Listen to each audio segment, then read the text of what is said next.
The autumn wind is a pirate, blustering in from sea. With a rollicking song he sweeps along, swaggering boisterously. His face is weather-beaten. He wears a hooded sash, with a silver hat about his head, and a bristling black mustache. He growls as he storms the country, a villain big and bold. And the trees all shake and quiver and quake as he robs them of their gold. The autumn wind is a raider, pillaging just for fun. He'll knock you round and upside down and laugh when he's conquered and won. Las Vegas Raiders quarterback Derek Carr is great under pressure. He has the record for most fourth-quarter comebacks and game-winning drives for a quarterback in his first 8 years. He also has a season record of 6 wins on the last play of the game. And of course, he and the Raiders had to win 4 games in a row to make the playoffs this year. So what's his reward for all this? More pressure. He's going to start a playoff game for the first time in his career, and he has to play well. We'll see if he has to put up big numbers, but he has to play a clean game. Somehow, the Bengals became this big bad team in the media, but they're 10-7 just like the Raiders. And many give the Bengals credit for blowing the Raiders out a couple of months ago because of the 32-14 score. But the Bengals were only up 3 with 5 minutes left. Then due to 2 turnovers by Carr, the Bengals were able to score 16 straight points, so the game was much closer than the final score indicates. The Raiders actually match up well with the Bengals and can beat them with a clean game from Carr. The number one thing the Raiders need from Carr is more touchdowns and less field goals. So they need more throws like this in the red zone. And turnovers have to be kept to a minimum, so he has to see the field and not have guys come out of nowhere on him. Speaking of seeing the field, he has to see his own guys running down the field wide open too. Missed opportunities in the playoffs get you beat. Oh, and when it comes to turnovers, the Raiders can't have this at all. He's going to fumble without even getting stripped. There's no excuse for that.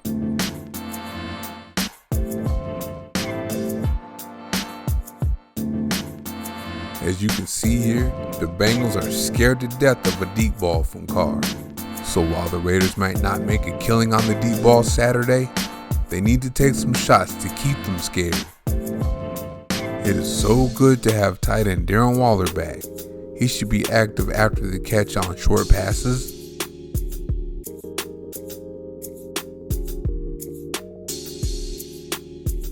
Over the middle on intermediate routes.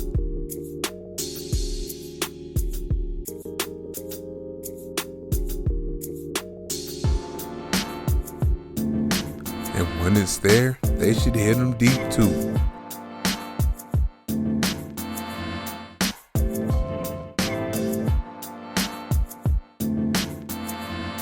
Then of course there's third and Renfro to move the chains, as he does here after the catch.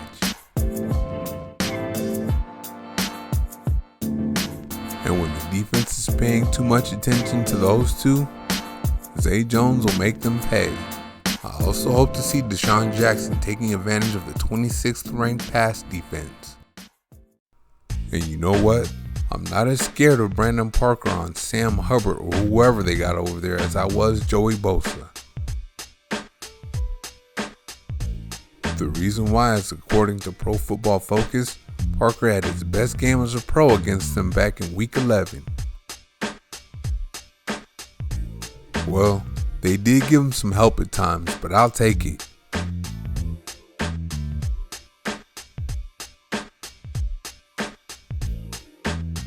Hubbard doesn't really have power like that, so they threw power at him at times, and Parker held up.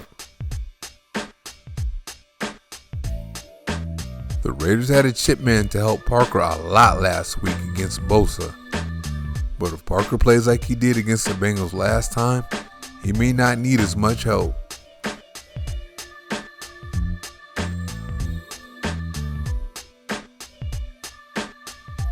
And running back Josh Jacobs didn't get a chance to make the impact he could have made against the Bengals.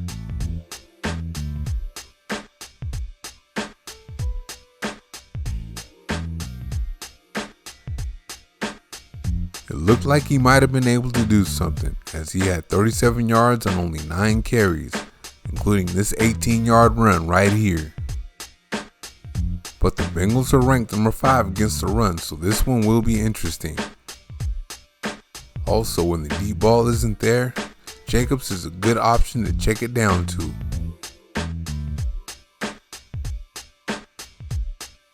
Getting him the ball in space will help the Raiders out a lot. I don't mind Jalen Richard at all, but the Raiders should use Jacobs as much in the passing game as possible because they know what's coming when Jacobs comes off the field.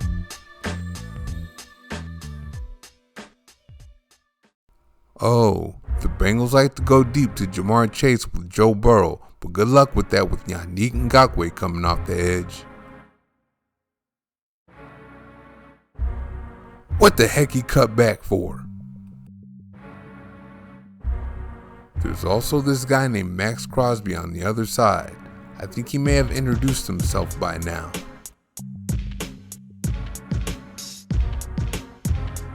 Facing the best edge rusher duo in the league, whoever you send the chip help to, you're going to be wrong. And they got guys coming from inside too, like Solomon Thomas.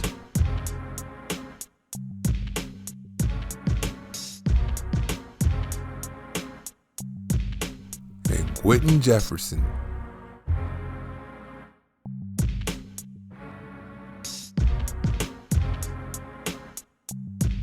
With that kind of pass rush, the Raiders shouldn't have too many problems in coverage either, like they didn't last time. Here you see Brandon Faison handle Chase just fine on a deep ball.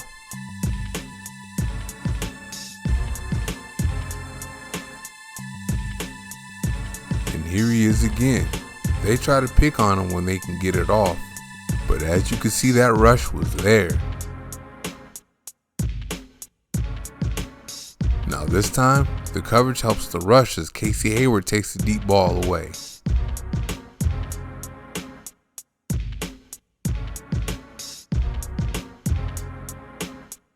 Oh, there's another reason why the Raiders give up the least amount of explosive plays in the passing game. He plays free safety and his name is Trayvon Merrick. I know you see that range. With this horrible play by Corey Littleton, Joe Mixon got loose for this touchdown here in the first half. But most of the game he had tough sledding with Denzel Perryman patrolling.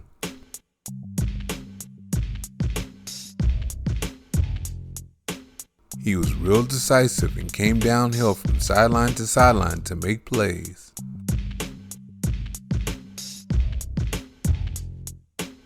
Oh yeah, and that counteraction didn't fool anyone.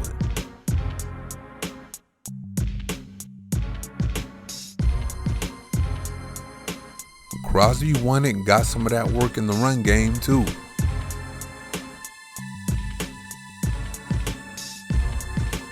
Yeah, that man is disruptive.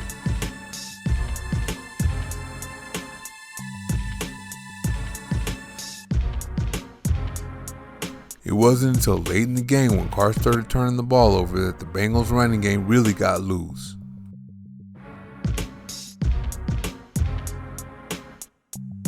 And Mixon became a handful.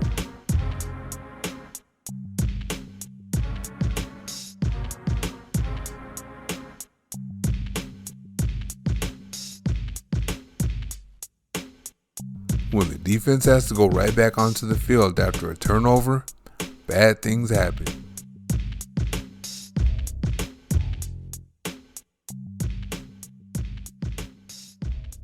Alright, here Littleton is going to over pursue and get back, and it's not too bad.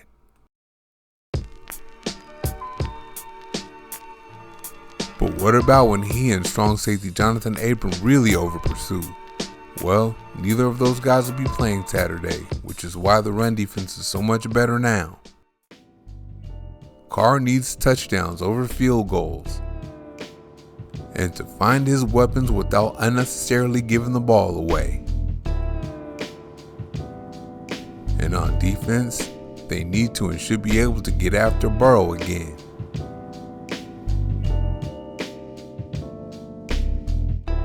And the run defense needs to play like it did most of the time last game, but without the mistakes that caused them big runs last time.